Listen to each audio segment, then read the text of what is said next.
ตัดภาพมาจุดนี้เปิดคลิปปุ๊บเดี๋ยวก็เห็นนั่นสายนำสายสีบางเหียงที่สรีคามไปเมื่อกี้ก็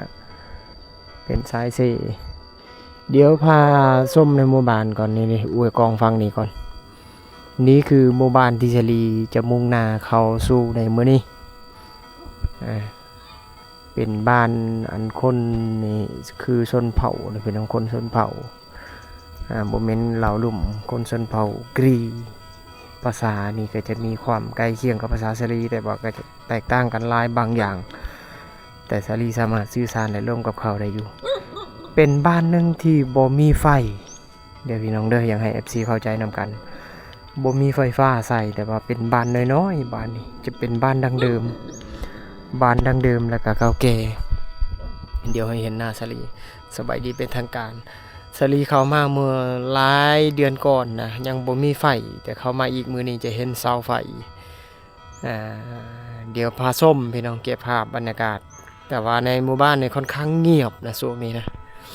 เงียบเป็นพิเศษเพราะว่าชาวบ้านนี้ตามที่สลีคาดเดาเลยนะเขาน่าจะไปทำไร่ทำสวนทำอันนั้นต่างๆอยู่ในไร่ในพื้นที่นาต่างๆเพราะว่าเขตนี้ก็จะมีไร่มีสวนนี่ดิเข้ามาในจุดนี้แล้วก็จะเห็นตามในภาพตอนนี้ก็จะเห็นเฮือนเป็นทรงโบราณทั้งหมดเลยก็คือบ้านไม้เก่าแก่ดังเดิมนี่ดิทางหน้านี่คือใจกลางหมู่บ้านเลยเนี่ยก็เป็นอีกหนึ่งเรื่องเล่าเข้ามาในหมู่บ้านแล้วก็ได้เห็นบอนจุดเฉลียูนะก็เป็นเฮือนเขาหมดเลยนี่เพื่อนชาวบ้านอยู่ที่อยู่อาศัยมันเงียบเลยบ้านนี้น่าจะอยู่ใน 7-8 หลังคาเรือนเป็นบ้านที่บ่กว้างบ้านนี้บ้านบ่หลายประมาณ 7-8 ครอบครัวเดี๋ยวไปถามชาวบ้านเพิ่มเติมแต่ว่าเห็นผู้คนในหมู่บ้านแต่ว่าจะเงียบนี่เงียบเป็นพิเศษเลยก็คือบ่มีคนนี่ดิเสาไฟที่เฉลี่ยถึงทางหน้านี่เฮือนเป็นบ้านไม้แบบดังเดิมแบบเก่าแก่แล้วนะทีนี้สังเกตจากผาเฮือนนี่บ่งบอกเลยว่าไม้ธรรมศาสตร์ล้วนๆเลยจะเห็นหลายๆอย่างในหมู่บ้านต้นไม้ต้นใหญ่นี่ก็คือต้นมะขามเขาบักทิมน่าจะเอาไฟเข้าบ้านเนี่ยเขาจะบักบางส่วนออกแต่มีต้นฟ้าวเดินเชลียูนี่คือกลางหมู่บ้านเลยเลยนี่ดิสวยงามบ้านเนี่ยเป็นบ้านที่บ่ได้ใหญ่เลยแต่จะมีความเงียบแล้วก็ธรรมชาติเงียบสงบเลยค่อนข้างเย็นเงียบอยู่ในหมู่บ้านนี่ถ้าอยู่อาศัยก็จะบ่งบอกด้วยความเป็นดังเดิมเงียบแบบนี้แหละถ้าว่ามาช่วงค่ำๆนี่น่าจะมีผู้คนมาแต่ให้แต่ส่วนต่างๆอันนี้เพราะว่าเงียบนี่คนเขาเริ่มไปอะไรนี่เขาจะไปนั่นนะไปเวียงมัดส่วนหลายเขาไปเวียงมัดแล้วก็มีความเงียบแบบนี้แหละ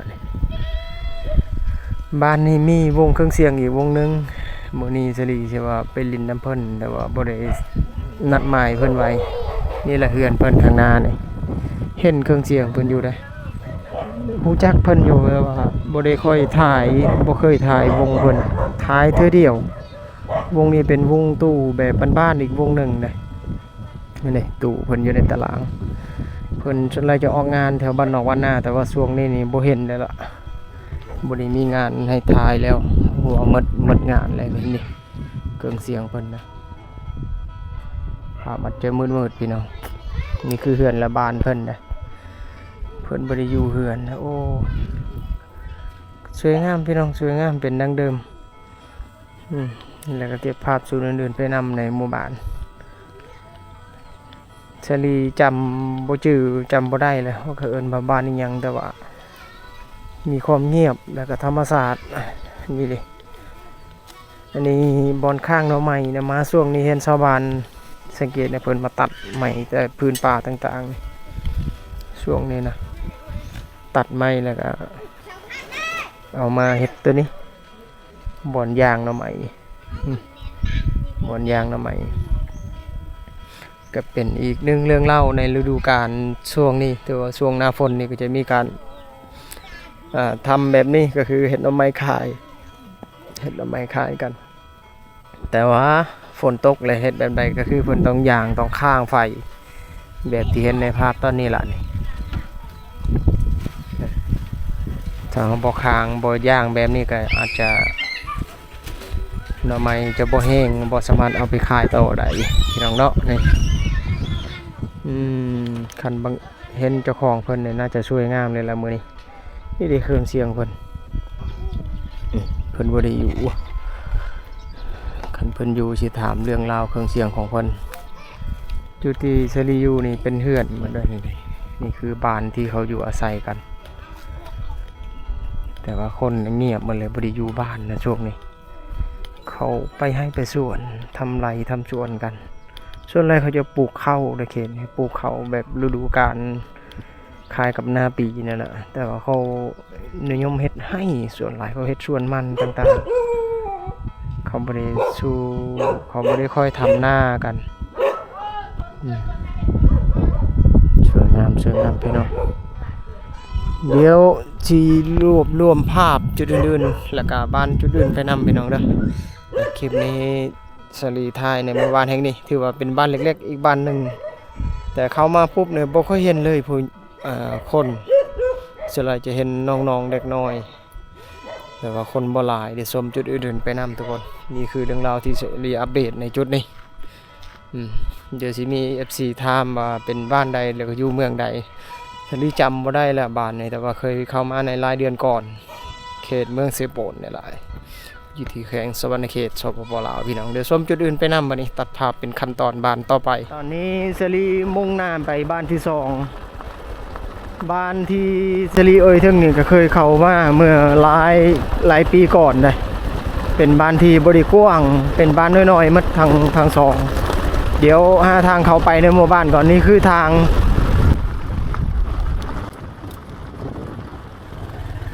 ตอนนี้เข้ามาในหมู่บ้านแล้วนี่แหละทางหน้าก็จะเป็นหมู่บ้านที่ถึงเป็นบ้านที่บุกหวังนะ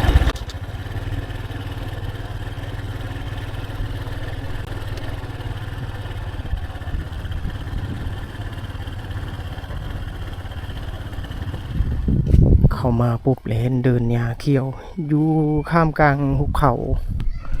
ข้างหลังก็จะเป็นภูเขามาเลยทางนี้ก็เป็นภูเขาอ้อมรอบด้วยภูเขาโอ้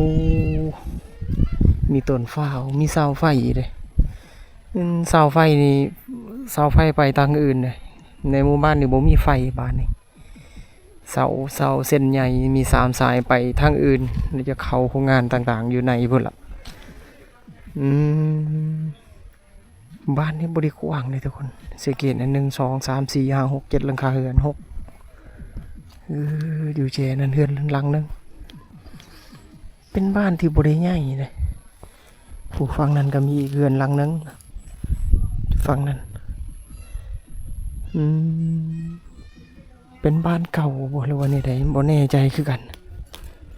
แต่ว่าเซรีเคยเข้ามากับหมู่เมื่อหลายปีก่อนนะ2 ปีก่อนอันนี้บนต่ำเขาในสังเกตนี่บ่มีไฟแล้วเพิ่นเอาตัวนี้เนี่ยต่ำเขานี่ก็จะว่าชาวบ้านในเขตนี่เขาว่าภาษาชนเผ่าว่าตะปั้นตัวนี้ตะปั้นแล้วภาษาเรารู้ว่าคกตัวนี้มันเป็นเล็กเพิ่นมาเอาซีมังปูนมาถอกแล้วก็เป็นไว้นี่ตำโดยเฉพาะข้าวไหมนะเขานิยมตำกันข้าวเปลือกอันนี้ถือว่ามาตรฐานตัวนี้ตัวนี้นี่ไม้เอาไม้มาเฮ็ดนี่เอาไม้มาเฮ็ดมาเจาะแบบนี้ก็จะว่าคก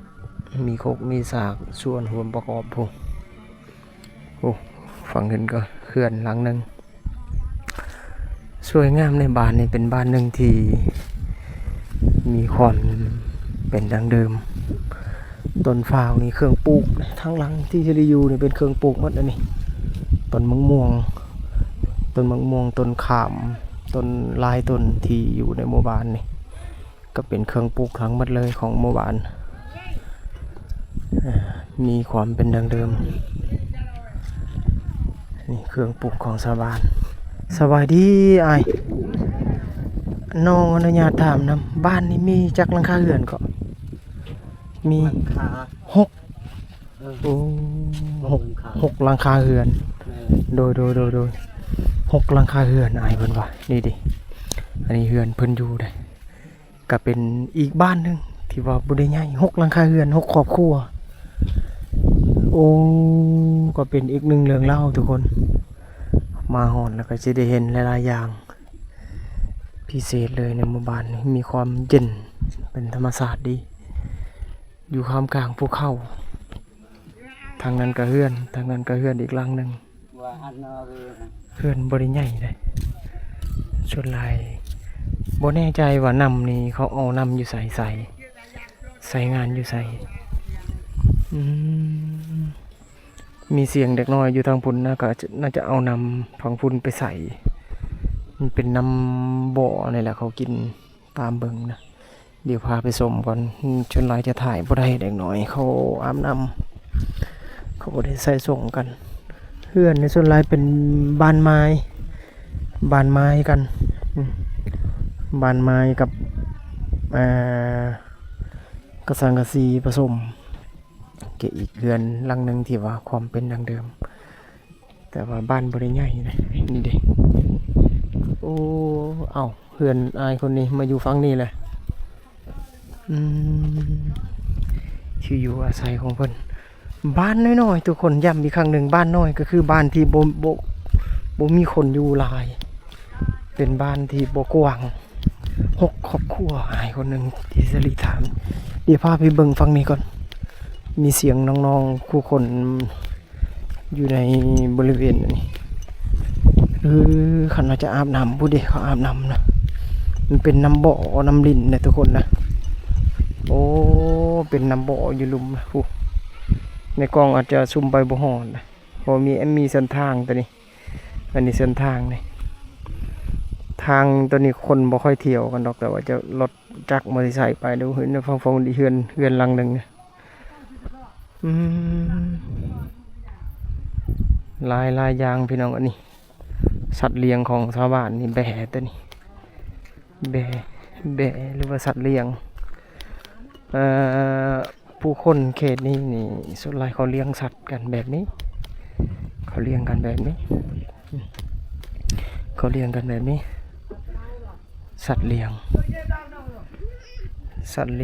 ของชาวบ้านจะเลี้ยงตามธรรมชาติฮอดชั่วโมงตอนนี้ประมาณอยู่9 โมงละเขายังบ่ได้ปล่อยเลยปล่อยก็คือกินยาตามธรรมชาติเพิ่นบ่ได้ปลูกบ่ได้อนันยา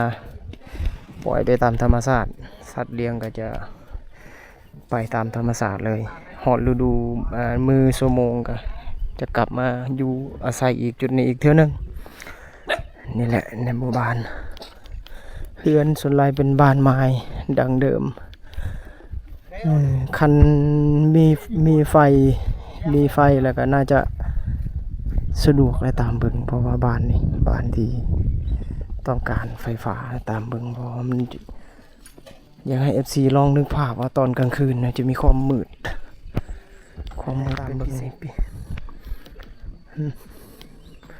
มีความมืดมาช่วงกลางวันแบบนี้ก็จะเห็นภาพ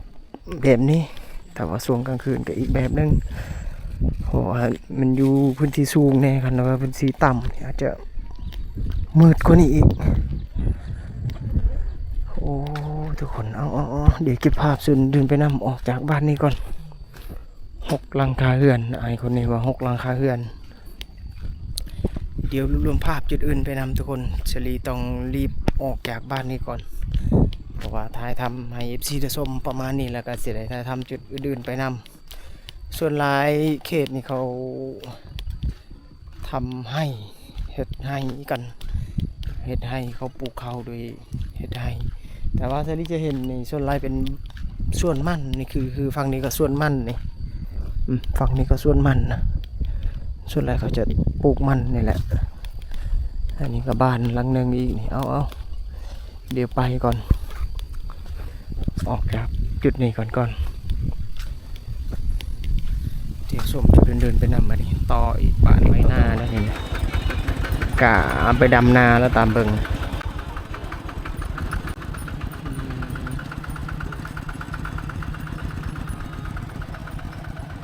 สลีตัดภาพอีกเท่านึงอยู่ในหมู่บ้านแห่งนี้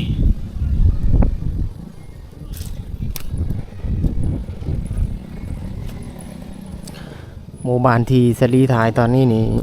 ห่างกันหลายเลยจากบ้านต้นคลิปมันประมาณอยู่ 30-40 กิโลนี่แหละแล้วก็ห่างจากตัวเมืองนำบ้านนี่ก็เป็นบ้านชนเผ่ามังกร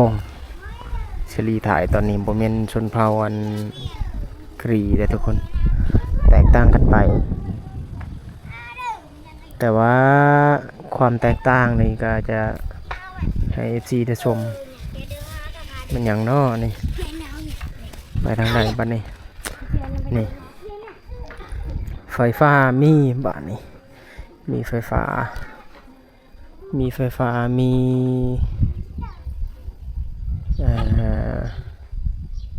หลังคาเรือนที่สวยงาม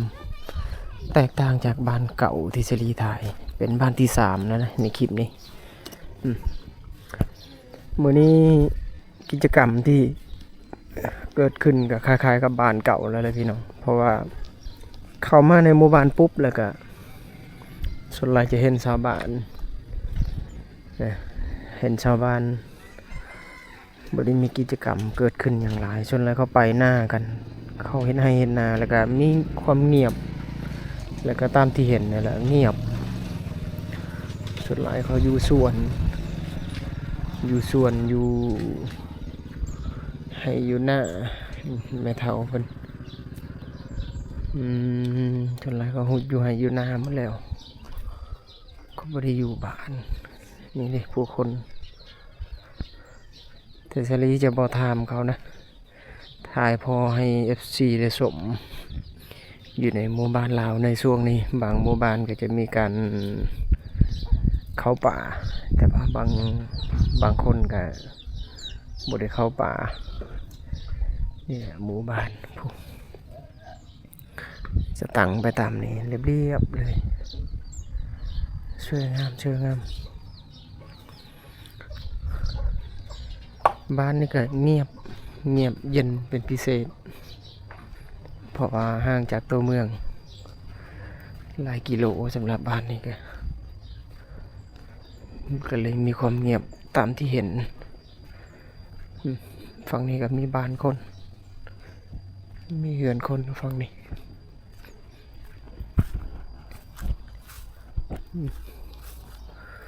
ส่วนหลายคนชนเผ่าหรือว่าหมู่บ้านต่างๆในลาวเขาอยู่แบบเงียบๆแบบนี้เลยแบบธรรมชาติตามที่เห็นนี่แหละอยู่แบบเรียบๆง่ายๆก็คือหลักๆเลยเย็นเป็นธรรมชาติแล้วมีความเงียบเงียบเป็นพิเศษเลยบ่มียังเกิดขึ้นส่วนหลายชาวบ้านเพราะว่าบางคนไปให้ไปหน้าแล้วบางคนก็อยู่บ้านก็เลยตามเทียนนี่แหละ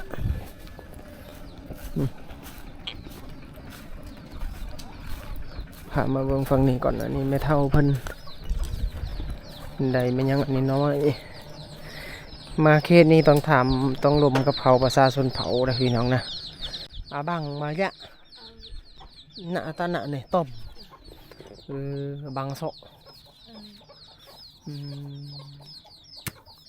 ต้มนาทีก็จีนนาทีอาบังเนี่ยหนูนี่ดิสลิธามประชาชนเผาต้มมาสันจะเอาไปต้มเดี๋ยวทำอาหารโอ้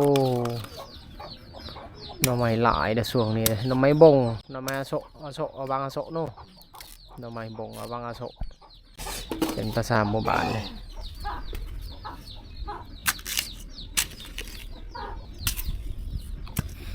หน่อไม้บง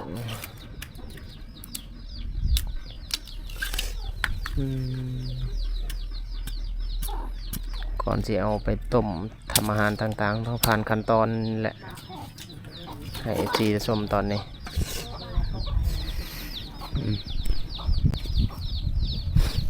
แกงก็ได้เนาะ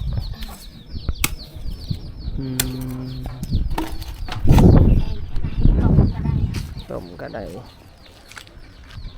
ก็เฮ็ดสิชมเรื่องเล่าอีกเรื่องเล่าหนึ่งเนี่ยระวังอีกฝั่งหนึ่งก็เฮ็ดให้เฮ็ดหน้าแล้วก็ฝั่งนี้ก็ได้อาหารตามที่เห็นเนี่ยแหละหน่อไม้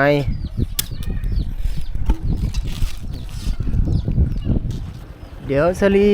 ออกจากหมู่บ้านนี้ก่อนแล้วก็ถ่ายทำให้ FC ได้ชมก็คือจะขับมอเตอร์ไซค์แล้วก็ถ่ายทำเก็บภาพไปนำให้ FC ได้ชมช่วงถ่าย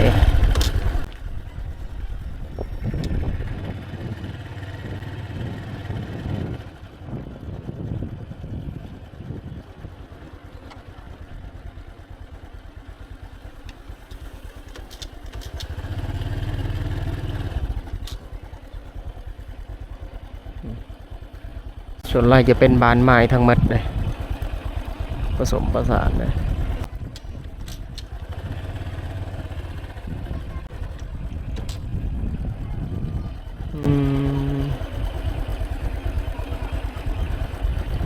เพื่อนเขาจะตั้งแบบติดกันนะเขาอยู่แบบเรียบๆกันเลยห่างกันบ่หลายนะติดกัน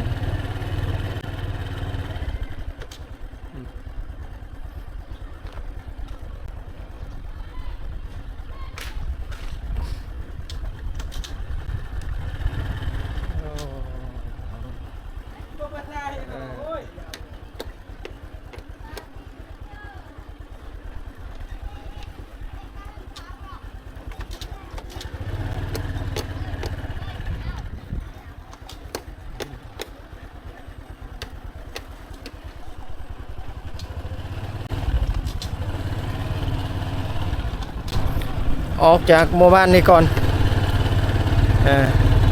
นี่คือเรื่องราวที่อัปเดตในจุดนี้เขาลกกาส่วนลายเขาเอากาไปดำนะต้องผ่านขั้นตอนพวกนี้ก่อนแล้วเขาเอาไปเสนำแบบนี้เขาลกแล้วเขาเอาไปเสนำแบบนี้นี่ก่อนที่เอาไปดำต่างๆจะเอินปากกาออกจากหมู่บ้านมาเห็นจุดนี้ในระหว่างทางเขาดึงแบบนี้ทางพุ่นเขาดำมาแล้วมีแต่จุดนี้แหละลกเขาเอินว่าลกกาเขาจะว่านเอาปลูกขั้นตอนหนึ่งแล้วก็ดึงออกแล้วไปปลูกต่อบัดนี้ขั้นตอนทำนาปีต้องผ่านขั้นตอนพวกนี้ละ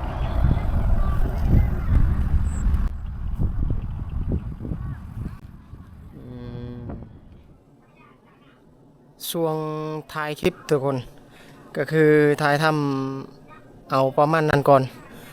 เป็นหมู่บ้านที่3หมู่บ้านสุดท้ายก็คือช่วงถ่ายคลิปวันนี้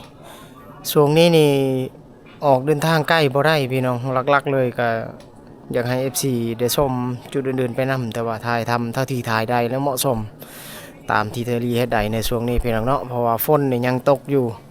อาจจะตกบางพื้นที่ออกเดินทางไกลบ่ได้พี่น้องเอาประมาณนี้ก่อนไว้เจอกันใหม่โอกาสหน้านี่คือเรื่องราวที่เทอรี่อัปเดตในหมู่บ้านทั้ง2และ3หมู่บ้านทั้งหมดก็คือคนชนเผ่าได้ตามที่เห็นนั่นแหละพี่น้องเนาะขอบคุณหลายๆไว้เจอกันใหม่โอกาสหน้า FC ทุกคนที่ได้ชมขอบคุณหลายๆบัดนี้